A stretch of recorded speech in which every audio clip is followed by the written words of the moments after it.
ஜல்லிக்கட்டு ஆரம்பிக்குது. ஆடியன்ஸ்லாம் ஏன் உள்ள வரீங்க? வெளில உட்காந்து பாருங்க. எல்லாம் எந்த இடத்துல இருக்கீங்களோ அங்க உட்காந்து பாருங்க. ஜல்லிக்கட்டு பேர் கொடுத்தவங்களாம் உள்ள வந்துருங்க.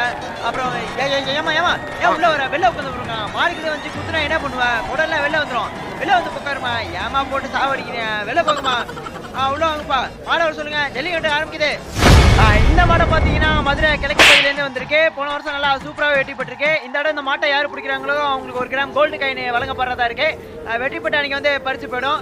இப்போ பார்த்தீங்கன்னா மாடு ரொம்ப இதாக தான் இருக்கு. தம்பி அது பிடிங்க, உடம்பு அடிபட்டுறாதீங்க. நல்லா சுற்றி வருங்க பாருங்கப்பா. மாட்டை பிடிங்கப்பா டப்புன்னு.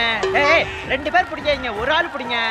என்னங்க போங்க, 2 பேர் பிடிச்சா எப்படி தர முடியும் பரிசு? ஒரு ஆளுக்கு தான் பரிசு தர முடியும். ஒரு ஆள் பிடிங்க பாருங்க. சுற்றி வருதா தர பிடிக்க மாட்டீங்க. பார்த்துப்பா. பிடிப்பா. என்னப்பா போங்கப்பா. என்ன தம்பி பிடிங்க, ஒரு ஆள் பிடிங்க. நம்ம ஏன் 2 பேர் பிடிங்க? என்ன தம்பி ஒரு ஆள் பிடிங்க, இல்ல நான் வந்து இறங்கி பிடிக்கவா? ஆரிய மூஞ்சில் துப்பிட்டா. நான் அப்படியே ஷாக் ஆயிட்டேன். என்னங்க இவ்வளவு கூட்டமா இருக்கு? நம்ம வேற ஜல்லிக்கட்டுக்கு மாட்டை பிடிக்க வந்திருக்கோம். ட்ரெஸ் வேற எடுத்துட்டு வந்திருக்கோம். எங்க மாத்துறதுன்னு தெரியல. நம்மள வேற அவசரத்துல சேர்த்து விட்டான். என்ன பண்றது ஒண்ணுமே புரியல. சரி இறங்கிட்டோம். 2 ஒரு கையை பாத்துருவோம். இல்லையா அந்த அண்ணனுக்கு ஒரு கையை எடுத்துட்டு. ஐயோ இப்படிதான் இருக்குமா விளையாட்டு? தம்பி உங்களை டாக்டருக்கு இடத்துல அழைச்சிட்டு போ. எமர்ஜென்சி, சீக்கிரம் கை அடிபட்டுட்டு. போங்கடா நீங்களே இந்த விளையாட்டும். நான் இந்த விளையாட்டுக்கே விளையாடா.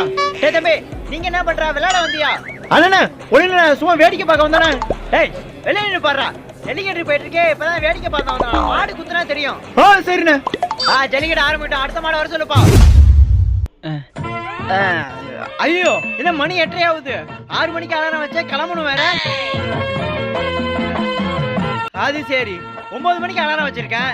எப்படி 9 மணிக்கு வச்சேன்? ஒருவேளை சரியில்லை தலைகீழ எடுத்து வச்சேனா? போச்சுரா. அவனை வேற கிளம்பி பண்ணணும். சீக்கிரம் ரெடி ஆகும். 2 minutes later. இவ்வளவு நேரம் அலாரம் வச்சிருக்கேன். இன்னைக்கு தான் சரி தலைகீழ வச்சு அலாரம் வச்சிருக்கேன். என்னத்த சொல்றது? வேற போன் எடுக்க மாட்டேங்கான். எடுத்துட்டான். என்னடா புது நம்பரா இருக்கே? நம்பரா இது வீட்டு நம்பரா? கொஞ்சம் லேட்டா கிளம்பிட்டு இருக்கேன். வந்து சீக்கிரம் வந்து. நீ பொறுமையா வண்டி பஞ்சரா. பஞ்சரா அப்ப நான் பொறுமையா வரேன். டயர் மாட்டிட்டாங்க. சீக்கிரம் வந்துரு. வந்துருடா. காலையில என்ன விளையாட்டு காட்டுறாங்க, எப்படி எல்லாம் சோதிக்கிறாங்க. 1 hour later. அண்ணா இதா பாட்டு போடுங்கண்ணே. எல்லாம் அமைதியா வராங்க. என்ன கோயிலுக்கா போறோம்? அப்படியே கோயிலுக்கே போனாலும் சாமி பாட்டு போடுவாங்க. நீங்க அது கூட போடல. தம்பி ஸ்பீக்கர் ப்ராப்ளத்துல இருக்கு, அதனாலதான் பாட்டு போட முடியல. வேலை நீ பாடிய.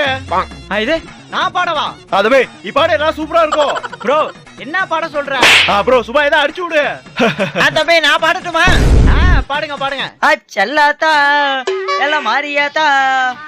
செல்லாத்தா செல்ல மாரியாத்தா. செல்லாத்தாவா? எவன்டா அமைதியா என்ன பாடுறான்? யாருப்பா என்ன பாட வேணாம்னு சொல்றது? இதுக்கு பேசாம அமைதியாவே இருந்திருக்கலாம். 2 hours later. எல்லாம் சூப்பரா இருந்துச்சுல. அப்புறம் நாளைக்கு என்ன? வழக்கம் போல வேலைக்கு போகட்டதான். எங்க ஆபீஸ்ல மேனேஜர் வந்து பொங்கலுக்கு மட்டும் தான் லீவுன்னு சொன்னாரு மேனேஜரு. நான் எல்லா பொங்கலுக்கும் லீவ் போட்டேன். அதான் என்ன பண்றது தெரியல. நாளைக்கு என்ன சொல்ல போறேன்னு தெரியல. அது வேறயா? சரி அப்புறம் பாப்போம். சரி அப்புறம் பாப்போம். A few moments later.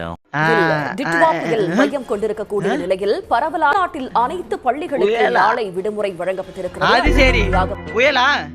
ரைட்ரா. அன்னைக்குமா school காலேஜ்லாம் லீவ் விட்டாங்க. அன்னைக்குமா ஆபீஸ் லீவு தானே இருக்கணும். இவங்க அப்பதான் ஆபீஸை திறப்பாங்க. என்னன்னு மேனேஜர் கேட்டுருவோம். சார் வணக்கம் சார், நல்லா இருக்கீங்களா? என்னப்பா ஆபீஸ்க்கு வர சொன்னா ஆளே காணோம். சார் ஒரு சின்ன பிரச்சனை சார். என்ன பிரச்சனை சார்? இந்த ஜல்லிக்கட்டுல மாடு கையை குத்தி கிழிச்சு.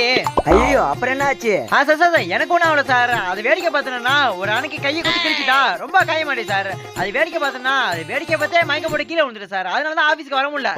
என்னப்பா இதெல்லாம் ஒரு காரணமா? அப்புறம் சார் நாளைக்கு லீவு தானே? நாளைக்கு என்ன லீவு? 4வது பொங்கல் கொண்டாட போறியா? 4வது பொங்கல் சார் புயல் வருதுன்னு சொன்னாங்க. சரி அதான் ஸ்கூல் காலேஜ் லீவ் விட்டாங்க. எப்படியும் ஆபீஸ் நாளைக்கு இருக்காதான். சரி அதான் கன்ஃபர்மேஷன் கேட்டுட்டேன். எப்படி நாளைக்கு இருக்காது சார். நாளைக்கு பார்ப்போம். ஆமா சார் பொங்கல்னா எப்படி சார் போச்சு? Happy Pongal sir.